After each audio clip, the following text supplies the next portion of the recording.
Please, I'm so sorry. She called me a gold digger in front of everyone. Then she ripped my dress, poured water over me, and laughed while the guests watched.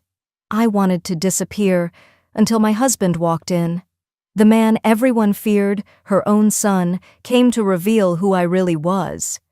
If you've ever been judged for your looks or your status, watch till the end. Because sometimes, karma doesn't come quietly.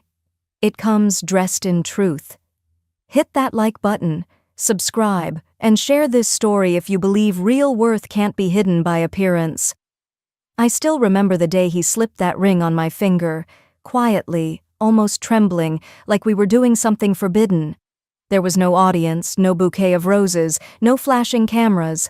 Just us, standing in the small garden behind his penthouse, with the city lights flickering below and the night wind whispering promises we were too scared to say aloud. He held my hands and said, "Sophia, I don't want the world to know yet. Not because I'm ashamed, but because my world doesn't understand love without labels." I believed him. I always did. He was the kind of man who could silence a boardroom with a look but melt when I laughed. To me, he wasn't the billionaire everyone feared. He was just the man who brought me coffee at 2 a.m., who listened when I talked about my mother's old recipes, who believed that simplicity wasn't weakness. But love, real love, has a way of testing you in silence before anyone else does in public. For months, we lived between two worlds. When we were together, he was my husband, my best friend, my everything. But outside, I was nobody. I couldn't wear the ring in public. I couldn't walk beside him at galas. And when the press called him the most eligible bachelor in the city, I smiled from the shadows and told myself that someday they'd know the truth. Then one evening he came home with an invitation in his hand, a shimmering gold card embossed with his family crest. "It's my mother's annual charity gala," he said, his voice tight. "She wants to meet you, but she doesn't know who you are yet." My heart skipped a beat. I knew about his mother, elegant, powerful, and impossibly proud. People called her the queen of society. Every photo of her radiated confidence and command. And me? I was just a simple woman who still ironed her own clothes and forgot to wear perfume most days. He tried to reassure me. "Don't worry, you'll be fine. I'll be there soon. I just have a quick meeting before the event." He kissed my forehead and smiled. But there was something behind that smile, a shadow of worry he couldn't hide. I stood in front of my mirror for hours that night, trying to decide what to wear. Every dress I owned felt too plain, too quiet for that world. In the end, I chose the soft beige one, the one he said made me look peaceful. I didn't have diamonds or designer heels, but I had sincerity, and I thought that would be enough. The next evening, as the driver opened the car door outside the grand estate, I could already hear laughter echoing from inside, the kind of laughter that smells like champagne and money. My palms were damp. I took a deep breath and whispered to myself, "You belong here, not because of your dress, but because of your heart."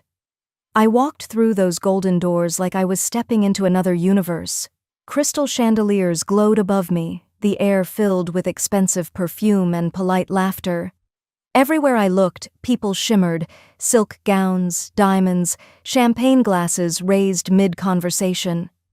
And then I saw her, his mother. She stood near the center of the room, surrounded by guests, radiant in her silver gown. When her eyes met mine, she smiled politely at first, then frowned, as if trying to place me. I could see the curiosity flicker behind her perfectly painted eyes. I wanted to walk up to her and introduce myself, but something stopped me. Maybe it was fear. Maybe it was the weight of the secret between us, the truth she wasn't ready to hear and I wasn't ready to say. As I stood there, a soft unease crept over me. The music swelled, glasses clinked, and people mingled around me, but my heart beat too loud to hear anything else. I didn't know it then, but that night, the truth I'd been hiding would explode in front of the entire room. And when it did, it would change everything. The first few minutes inside that ballroom felt like walking through a dream I didn't belong in. Everyone shimmered, jewels, satin, and confidence wrapped in champagne laughter.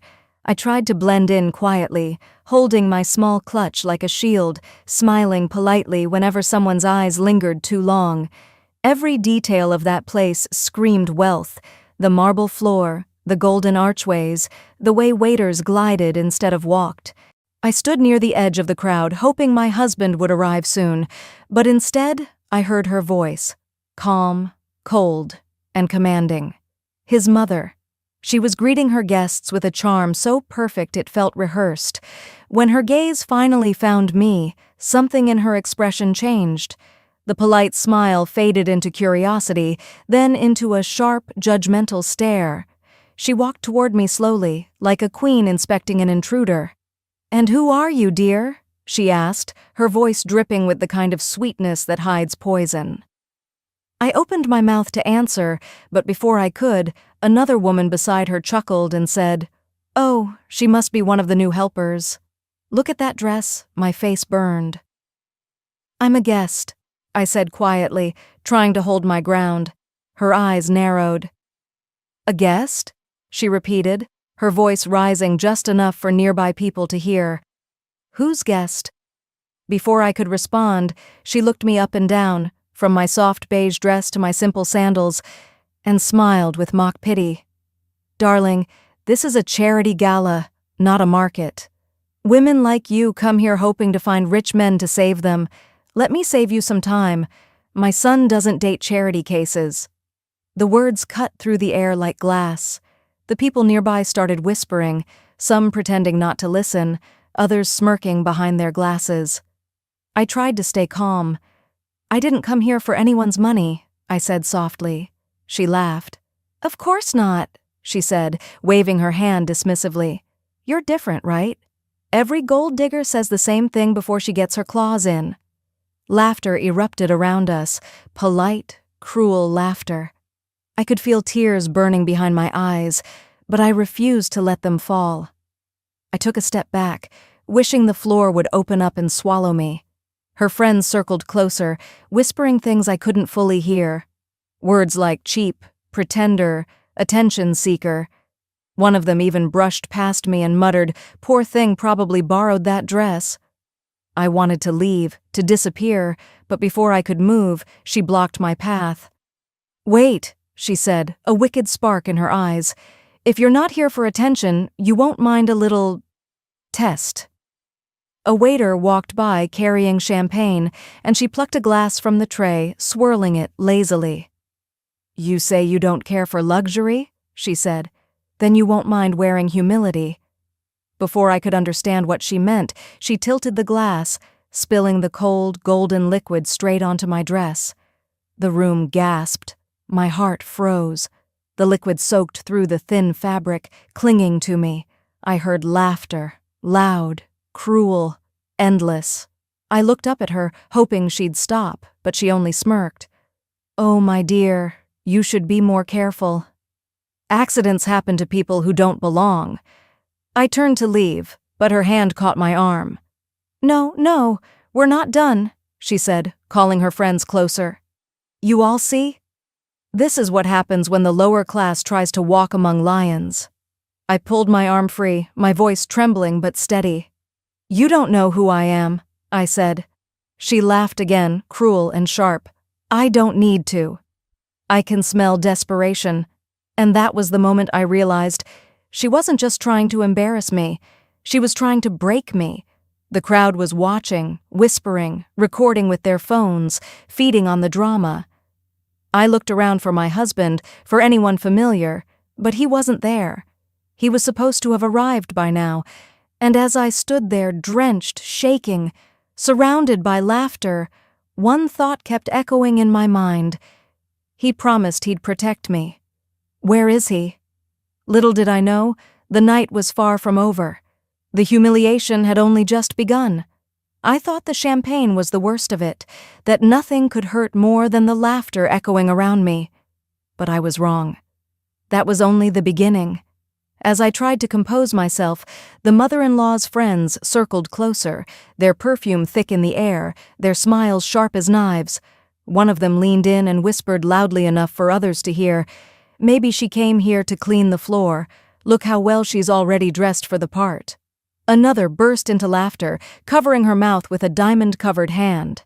I tried to step away, but the mother-in-law's voice cut through the noise. "Wait," she said, eyes glinting. "If you're so confident, then tell me, who invited you?" I swallowed hard, my throat dry. "Your son," I said softly. Her face stiffened for a second, but she quickly recovered, the smirk returning. "My son?" she repeated, almost laughing.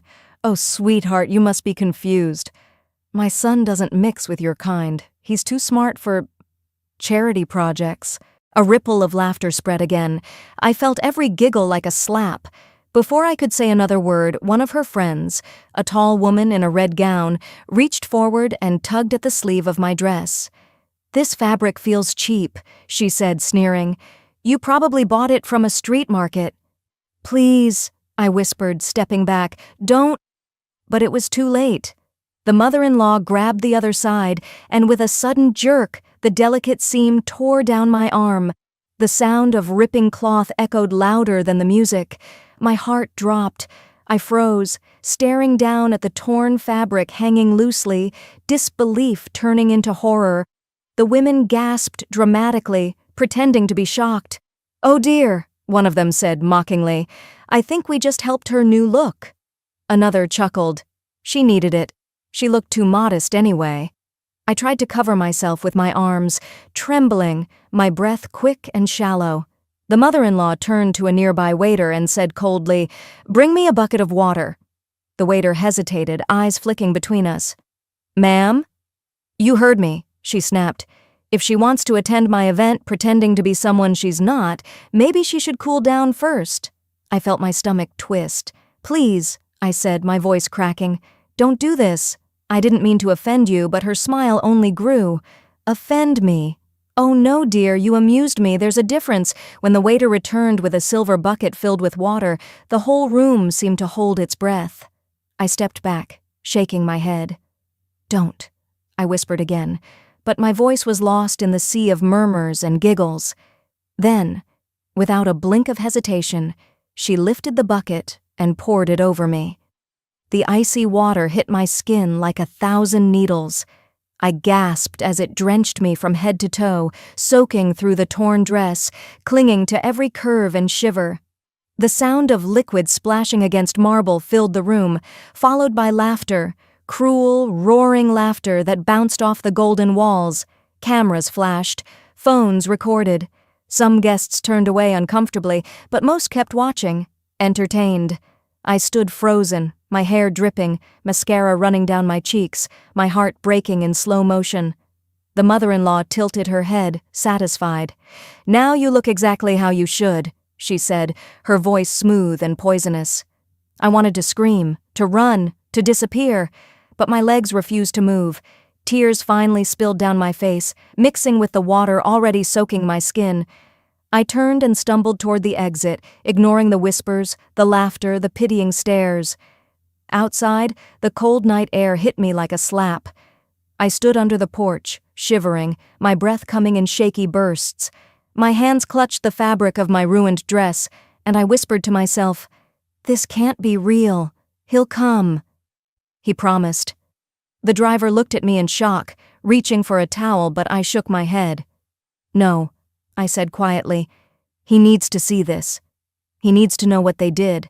And so I stood there, wet, broken, and humiliated, waiting, because deep down, even through the pain, I felt something burning inside me. Not anger, not hatred, just a quiet strength, the kind that rises after everything else has been stripped away. I didn't know it yet, but that same strength would soon silence everyone who had laughed at me, and when he walked through those doors, everything would change. The laughter inside still echoed faintly as I stood outside, trembling, drenched, and humiliated beyond words. I could hear the music continuing, glasses clinking, people pretending that nothing had happened, that my pain was just another piece of gossip to be whispered about later. My heart felt heavy, but my tears had stopped. I didn't have any left. I just stood there, breathing slowly, holding on to the last shred of dignity I could find.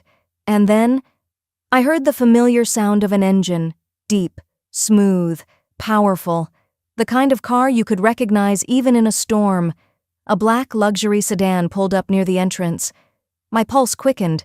The driver stepped out and opened the door. And there he was, my husband.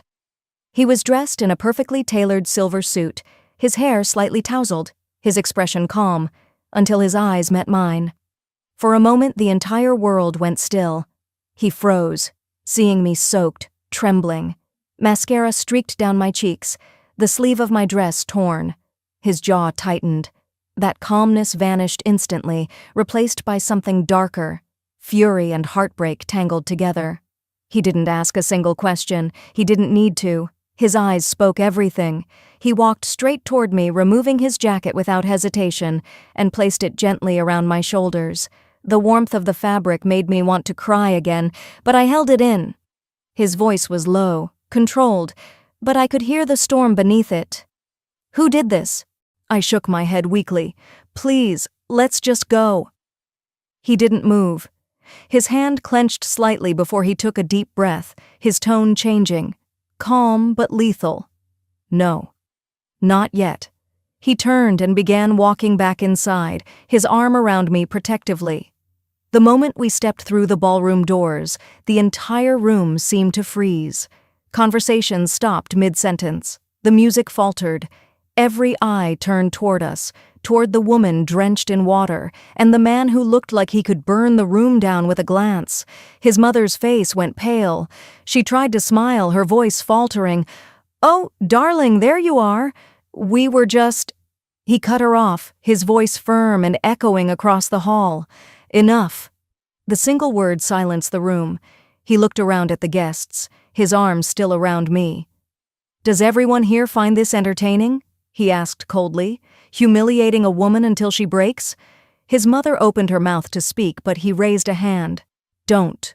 Please don't. Not tonight." Then, in a calm voice that shook every person in that ballroom, he said, "You all want to know who she is? Fine.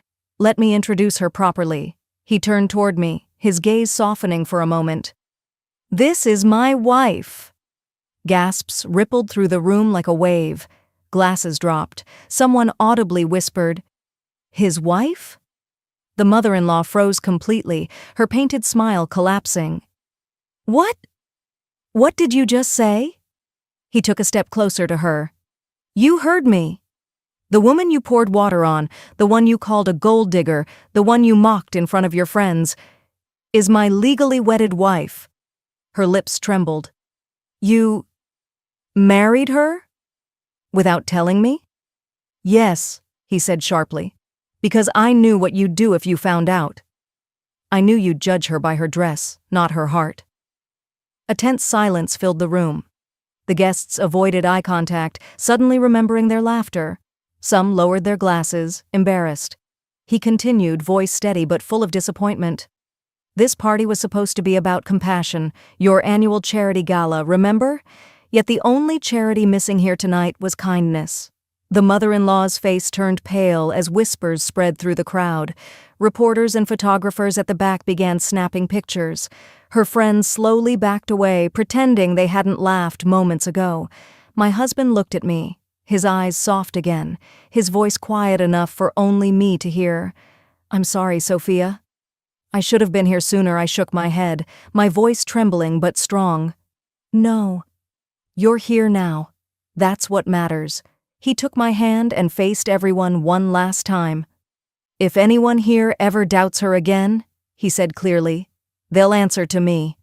And in that moment, standing beside him, wrapped in his jacket, water still dripping from my hair, I felt something shift. The humiliation that had crushed me minutes ago began to fade, replaced by something new. Power. Peace. For the first time that night, it wasn't me who felt small. It was everyone who had laughed, and as his mother stood frozen, speechless and pale, I realized the truth had just rewritten the entire night. The silence that followed his words was heavier than any noise I'd ever heard. Every face in that glittering ballroom looked different now. The same guests who had mocked me moments ago stood frozen, their smiles gone, their champagne glasses trembling in their hands. The laughter that had filled the room earlier seemed like an echo from another lifetime. I stood beside him, his jacket still wrapped around me, feeling both exposed and protected. My heart pounded in my chest, but for the first time that night, it wasn't from fear. It was from the power of truth finally stepping into the light. His mother tried to speak, her voice shaking. You married her? Without even telling your own family? He turned toward her, calm but unflinching. Yes, he said, his tone cutting through the air, because I knew you'd never accept her. You'd look at her dress, her background, and decide she wasn't good enough, but what you never cared to see is her heart. And that's worth more than all this gold combined. The crowd murmured. Someone whispered my name. Cameras flashed again, the sound of shutters slicing through the tension. I wanted to disappear, but I forced myself to stand still. I didn't want to hide anymore. His mother's voice grew smaller. You humiliated me in front of everyone, she said, clutching her pearl necklace. He took a step closer. No, Mother. You humiliated yourself. You drenched a woman in water because she didn't wear your version of elegance. You laughed at her pain in a room full of strangers. What does that say about the values you built this empire on? She looked away, her confidence faltering. I saw something flicker in her eyes, guilt, maybe even shame, but it was buried under layers of pride. He turned to the guests, his voice rising again. This gala was supposed to raise money for women's shelters, for those who've been mistreated, looked down on, or left powerless, yet here you all are, laughing at the very kind of woman you claim to help. Is this what charity means to you? A performance for your egos? No one spoke. A few lowered their heads.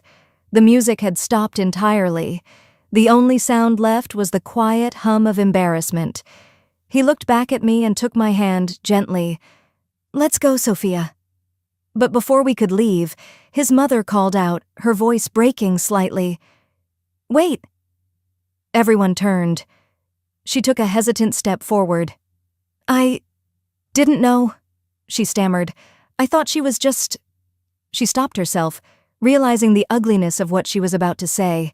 I met her eyes, calm but firm. You thought I was beneath you, I said softly. And maybe that's the problem. You judge people by what they wear, not what they carry inside.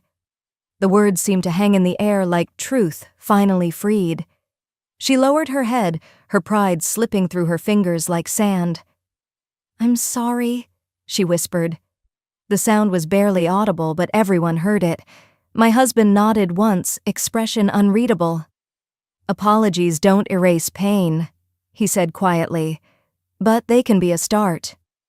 He guided me toward the exit. The crowd slowly parted, making way for us. For the first time, they weren't laughing. They were silent, the kind of silence that comes when people see their own reflection and don't like what they find. As we walked out, flashes from the reporters' cameras followed us like falling stars. I held my head high, even though my dress was torn, my makeup ruined, and my body still trembling. Because in that moment, I realized, dignity doesn't need diamonds, it only needs truth. Outside, the cool night air touched my skin, washing away the last traces of shame. I looked at him and smiled faintly. I told you your world wouldn't accept me, I whispered. He shook his head and squeezed my hand. They will now. Because you made them see what real worth looks like. And as we stepped into the car, I glanced back at the glowing mansion, the place that had broken and rebuilt me in a single night. The whispers, the laughter, the humiliation. None of it mattered anymore, because I hadn't lost my voice. I'd found it. Inside that golden hall, they had poured water over me to disgrace me. But what they didn't realize was, they washed away their illusions instead. And when the car pulled away, I left not as the poor girl they mocked, but as the woman who taught them the cost of cruelty. A week passed, but the echoes of that night didn't fade.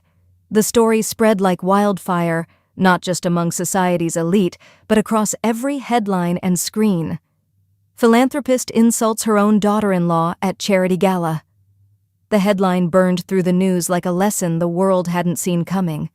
Everywhere I went, people recognized my face from the leaked videos, the drenched dress, the trembling voice, the moment he wrapped his jacket around me.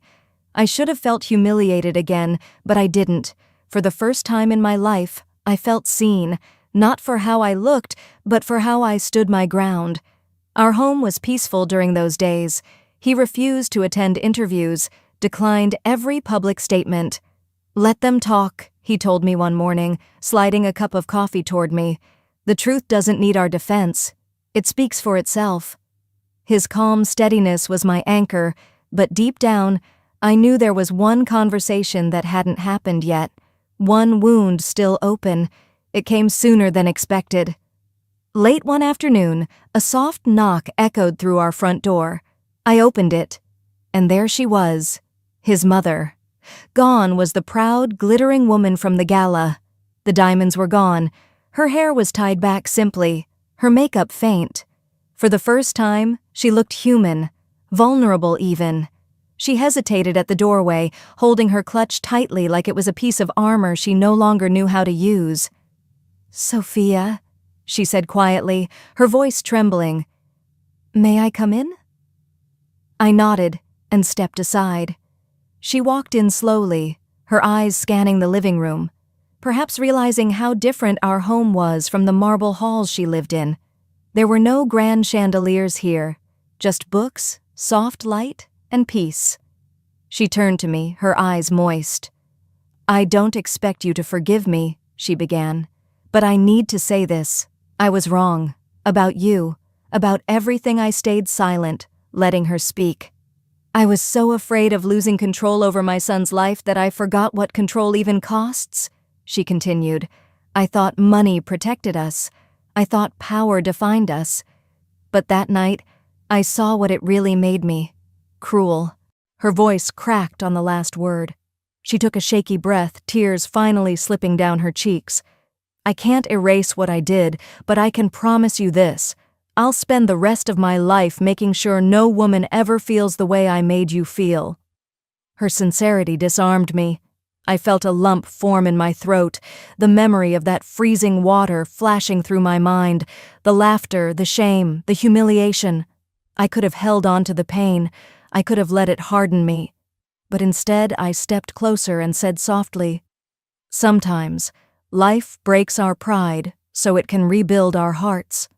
She nodded, covering her mouth as tears fell freely. And in that quiet moment, without an audience, without cameras, without judgment, forgiveness happened. Not because she deserved it, but because I needed it to move forward. After she left, I stood by the window, watching the sunlight spill over the garden. I realized something profound. Dignity isn't loud. It doesn't demand revenge or validation. It just stands quietly, shining through the cracks of pain until the world has no choice but to notice. A few months later, I was invited to speak at a women's charity event, the same organization her gala had supported. I stood on that stage, looking at a room full of women who had been laughed at, overlooked, underestimated. My voice was calm, but steady. "They poured water over me to humiliate me," I said, "but it didn't wash away my worth. It only revealed it. And maybe that's what pain does. It doesn't destroy you. It defines you." The room fell silent. Then came the applause, soft at first, then stronger, until it filled the hall like a wave of healing. As I stepped off the stage, I saw her, my mother-in-law, standing near the back, clapping with tears in her eyes. This time, her pride wasn't in the way. That night, when I looked in the mirror, I didn't see the woman who had been humiliated anymore. I saw the woman who had turned humiliation into grace. Because in the end, the story wasn't about revenge. It was about revelation. It was about the truth that no amount of luxury, gossip, or cruelty can hide forever. And as the screen fades to black, my voice lingers one last time. Never underestimate the quiet ones. Sometimes the softest hearts carry the loudest lessons.